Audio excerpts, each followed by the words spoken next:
So I am here to wrap up the Hope Advent.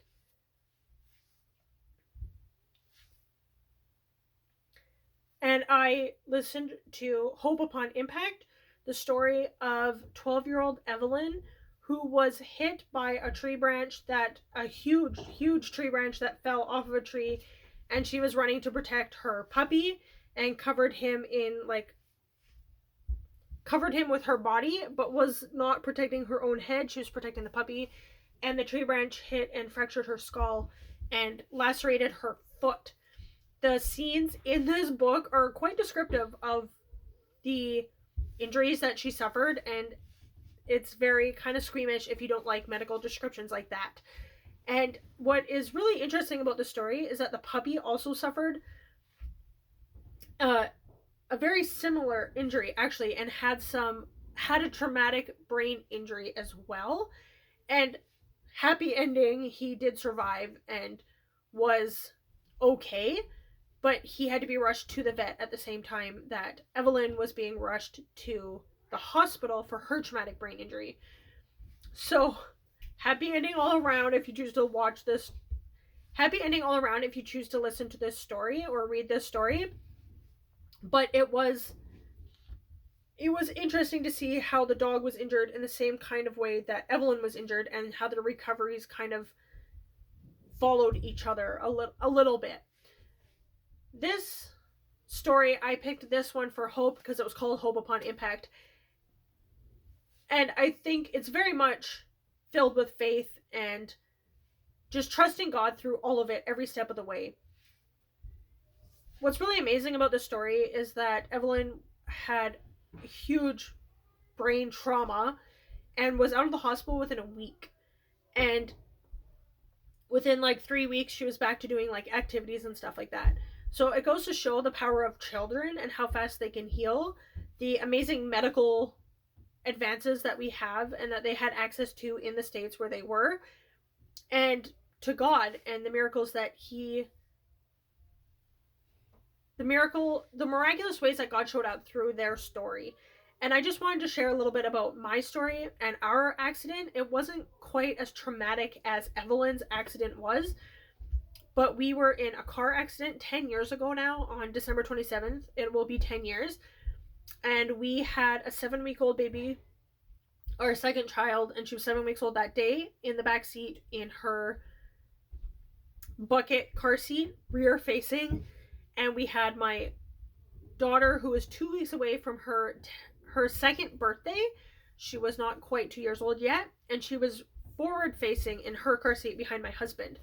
And we had our 2 dogs, who were in a cage in the very back of the SUV. I will not share any photos or anything of my daughter after the accident because it is very upsetting and people don't like to see that, and it could be very triggering to them. But I will share a picture of the back of the SUV and what it looked like in the impact as we were hit by a semi-truck in the back after we rear-ended somebody in the front. We were driving home from Christmas and visiting family in Edmonton, which is a 5-hour drive for us, and we were driving back home, and there was the weather wasn't horrible, it wasn't great, but it wasn't actively snowing. But every time a vehicle, like a semi, passed us, snow would drift and cover the front windshield a little bit, and then it would clear, and it was fine. The roads weren't terrible or anything. But at one point, a snow plow was going by in the opposite direction, and the snow was shooting off the side of the shovel and dusted our vehicle in snow for quite a bit longer than just the dusting of the snow from the semis passing by. It just blanketed our windshield completely. We couldn't see, and we're doing 100+ kilometers an hour, and my husband slows down, but he doesn't stop or anything like that. You're not supposed to stop just in the middle of the highway. That's very dangerous. The people in front of us came to a complete dead stop in the middle of the highway, and by the time we saw them, it was too late. We slowed down as much as we possibly could, but we hit them flat in the back of we were into them flat in the back of their SUV to our front. And they kind of went forward after that, and I think they moved off to the side. And my husband was trying to move the car off to the side, but the car would not run. That was it. It was dead. And I don't know if it was still running, but something broke and would not allow us to drive forward. I remember, obviously, my babies are in the back, and my husband is visibly angry. And he's like, he wants to go there and just rip the driver of the van in front of us, a new one. And understandably angry that this guy came to a complete and dead stop in the middle of the highway. And I kind of put my hand on him to say, like, it's okay, because I looked back and I remember seeing my 2-year-old, especially since she was facing forward, and I don't know if the baby was crying or what, but I kind of looked back and I went, we're okay, that's all that matters, we're okay. And the next thing I know, like, I felt something hit us, and the next thing I know, we were in the ditch, off the road, facing in the opposite direction of the way we were traveling. And I look over, and the airbag side of the vehicle, the side door airbags went off, not our front airbags. And my husband was on the phone saying, we've been in an accident, we need an ambulance. And I thought he was on the phone with his mom. And I was like, what is she gonna do? She can't help us. And then I realized he was on the phone with 911. And my daughter was in the back, like, coming in and out of it. And we believe that my husband's seat was leaned back quite a bit, and we believe she went forward and her eye hit the back headrest of his seat. And at first we thought maybe because it was Christmas and we had gifts and stuff that maybe a box or something went flying, but I don't think so. I think it was the headrest. And she broke the bone all around her eye, and her eye was swollen shut. And I had my blanket on me, and I remember getting out of the van and I'm holding my blanket, and people saw this accident, had stopped, and I didn't realize it was a semi that hit us. My husband actually has the trauma of looking up in the rearview mirror and seeing a semi just coming straight at us and being like, that's it, we're dead. And I'll show the picture. The back end of our SUV is crushed a little bit more in on the driver's side, and that's where my daughter was sitting, was on the driver's side in the back. And so we think he did the exact same thing we did, got covered in snow, and the snow clears, and it's like, oh crap, there's a vehicle stopped right in front of me, I don't have time. And we think he swerved a little bit, and that's why it wasn't like a flat on impact. I think our impact, our front end hitting the SUV in front of us, I think was more of like straight on, and the semi truck hitting us, I think, was more to the side, a little bit to the driver's side. And I didn't see that. I just touched my husband and I said, it's okay, we're okay. And then I felt myself go forward a little bit, and then I blacked out and woke up. Like, I don't know if I ever lost consciousness or anything like that, and I think I just blacked out the hitting and spinning out of control kind of thing. But I got out of the vehicle and I'm holding this blanket, and somebody has opened up the back and is taking my baby out of the car seat. And I'm like, what do I do with my blanket? And I just threw it down on the ground, and I grabbed my baby. And then the ambulance driver is telling my husband, don't take your daughter out of the vehicle, because, you know, like head injury, neck injury, something, as somebody else has already started to unbuckle her and is picking her up out of the car seat. And they're like, okay, what can you do? We've already moved her.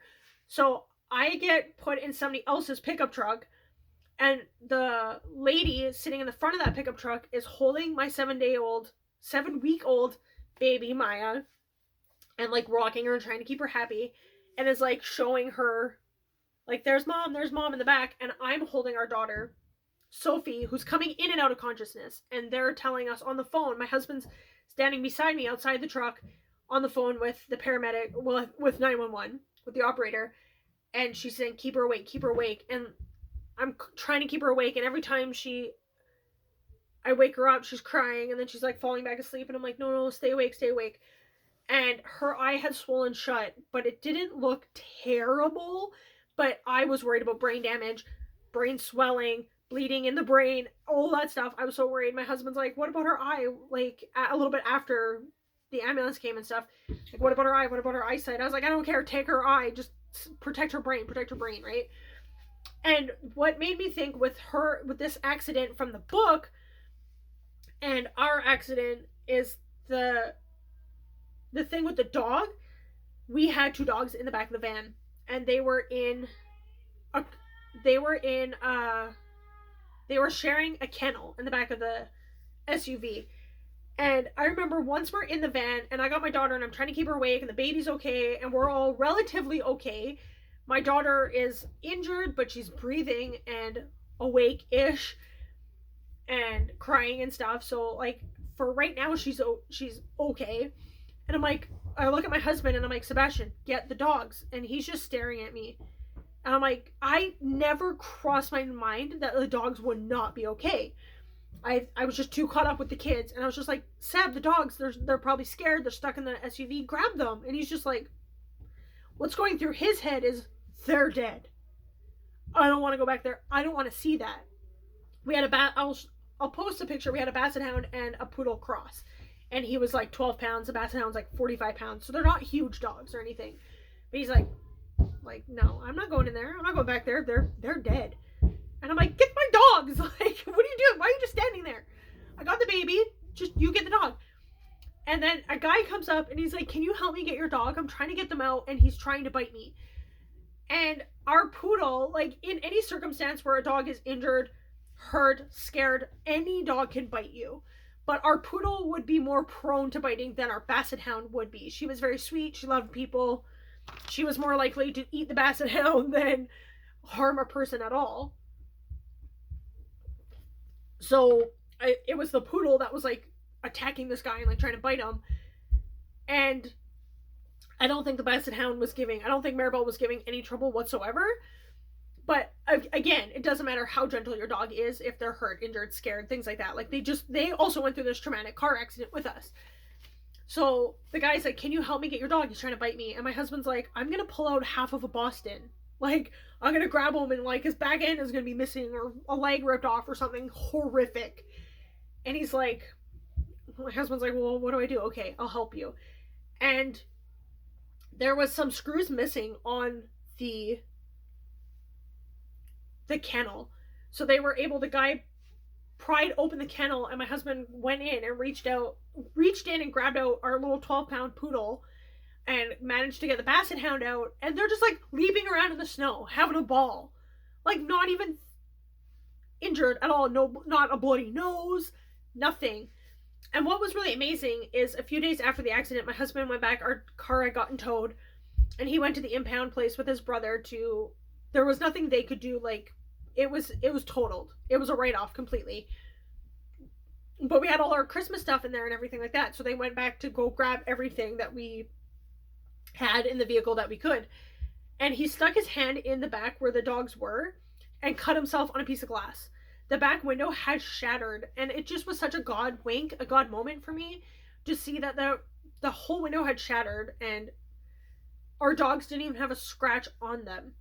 Another way that God, like, obviously my family's more important and my children are more important than the life of my dogs.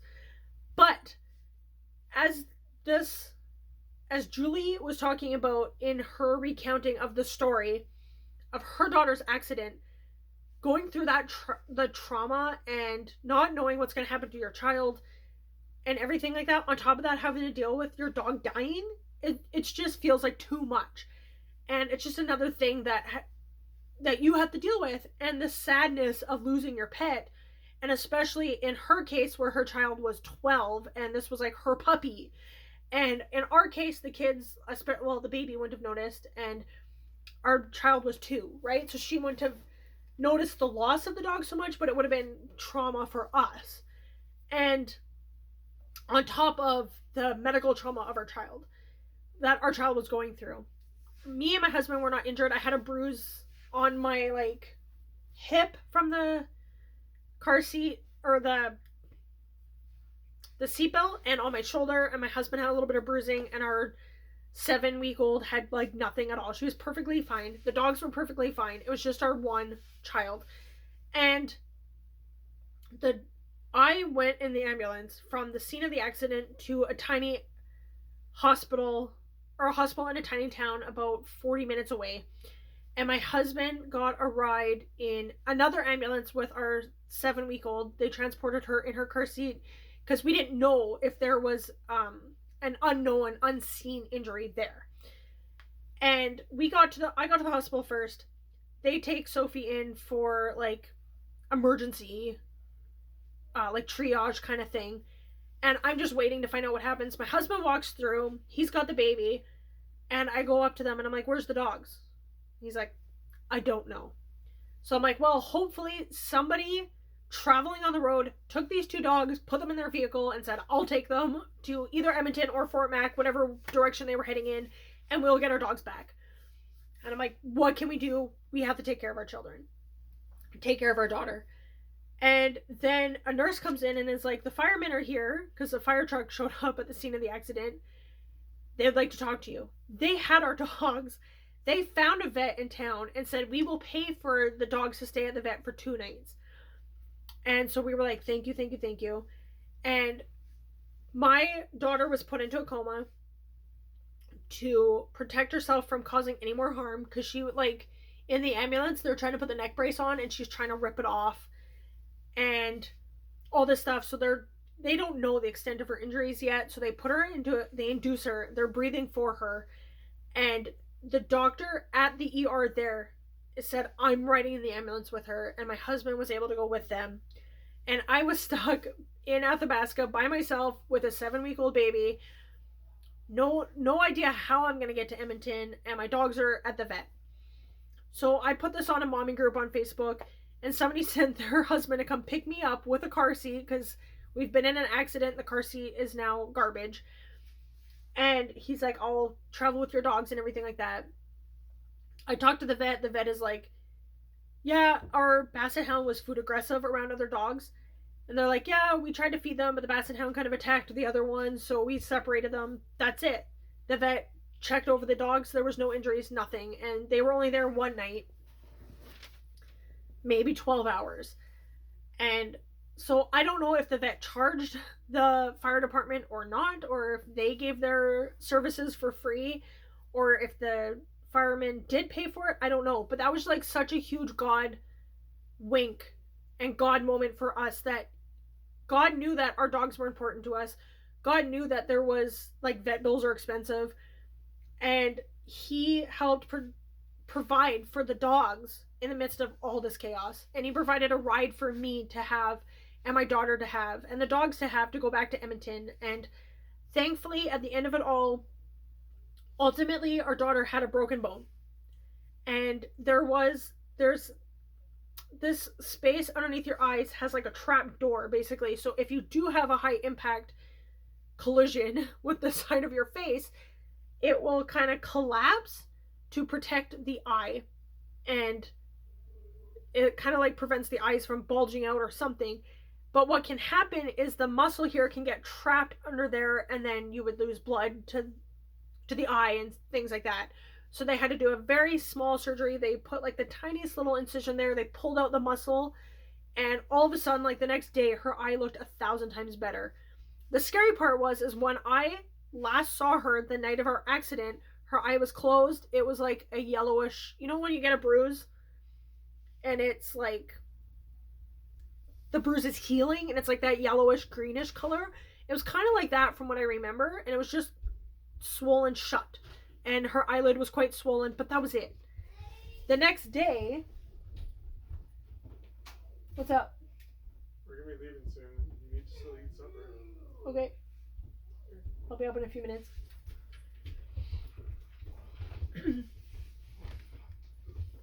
The next day, my sister-in-law and brother-in-law meet me outside the children's hospital to grab the dogs and grab Maya, the baby, so that I can go upstairs to see Sophie, because I haven't seen her in a few hours, right?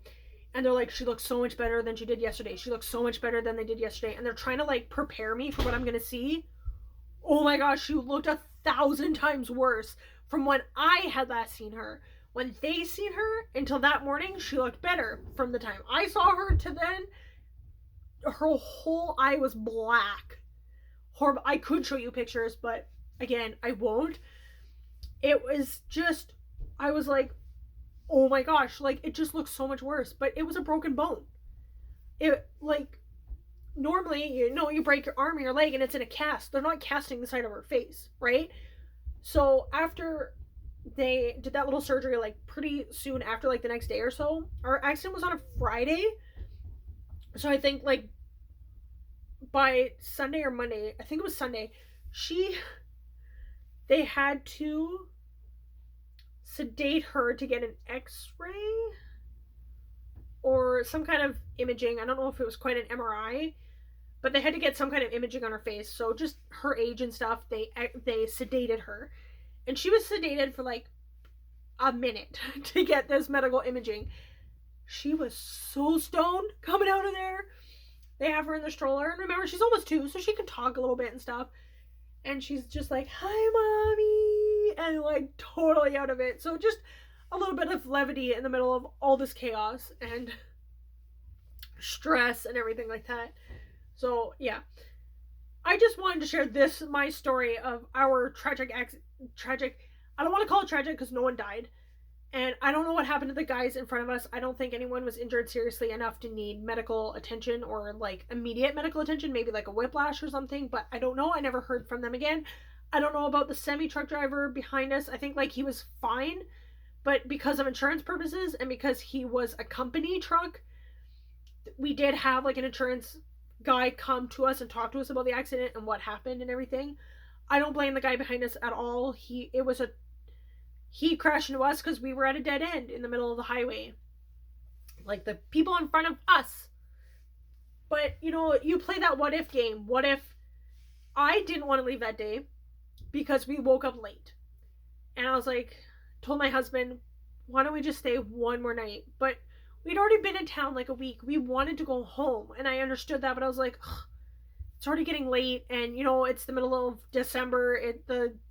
You don't get a lot of daylight at that point and stuff. And he's like, no, I really just want to go home. So we're like, fine.